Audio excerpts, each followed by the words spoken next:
Friends, welcome to my channel. இன்னைக்கு நம்ம என்ன பார்க்க போகிறோன்னா பத்திரகாளி அம்மன் கோயில். அதாவது நான் ரீசெண்டாக போட்ட ஷார்ட்ஸில் வந்து பத்திரகாளி அம்மன் கோயில் அதான் இது. அதாவது இது எங்கள் குலதெய்வ கோயில். வாங்க பார்க்கலாம். இது பார்த்திங்கன்னா கோயில் கோபுரம், ராஜகோபுரம். அதற்கு சைட்டாக அம்மனுக்கு சைட்டாக உள்ளது. அதாவது இது கொடிமரம் மாதிரி இருக்கிற ஒரு சிற்பம். இப்போ அம்மனை தரிசிக்க போகலாம் வாங்க.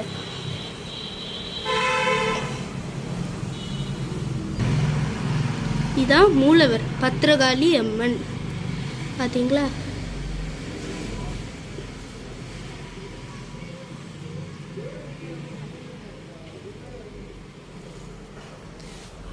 அவங்களுக்கு ஸ்ட்ரைட்டாக உள்ள சிங்க வாகனி அம்மன், அதாவது அவங்களோட வாகனம். அப்படியே வந்தீங்கன்னா காலபைரவர் சன்னதி இருக்கு. காலபைரவரோட வாகனம். அதாவது இந்த கோயில் எப்படி வந்துச்சுன்னா, அதாவது எங்கள் தாத்தா அவங்களோட ரிலேட்டிவ்ஸ் அப்படிலாம் குருத்தவசி ஐயா கோயில் அப்படின்னு சொல்லி ஒரு கோயிலுக்கு போகிறாங்க. போகும்போது அவங்க ஒரு சிற்பியோட வீடு இருக்கு. அந்த வீட்டிலேருந்து திறந்து பார்த்தா அங்கே இந்த பத்திரகாளி அம்மன் சிலை இருந்திருக்கு. அதை தான் எங்கள் கோயிலாக வச்சு இங்கே இப்போ நாங்கள் வழிபடுறோம்.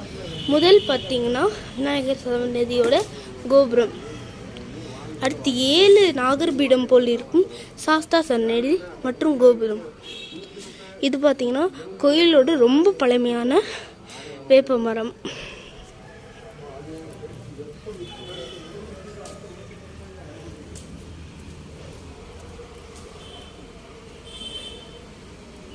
அதாவது இந்த கோயில் எங்கே இருக்குன்ட்டு பார்த்தீங்கன்னா கன்னியாகுமரி டிஸ்ட்ரிக்ட் நாகர்கோயில் பேடுங்கிற ஒரு சின்ன கிராமத்தில் இருக்குது. கூடி சீக்கிரம் ஏன்னா கொஞ்ச நாளில் திருவிழா வரப்போகுது. அதற்கு நீங்கள் எல்லாரும் கண்டிப்பாக வரணும். அதுக்கு நான் இன்விடேஷனும் அனுப்புவேன்.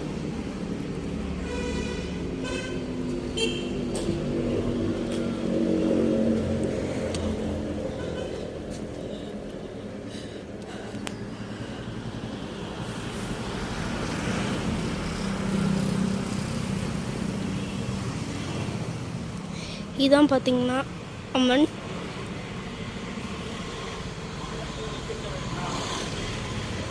அழகிய கிராமத்தோட நடுவில் அருள் பாலிக்கிறார் நம்ம அம்மன்.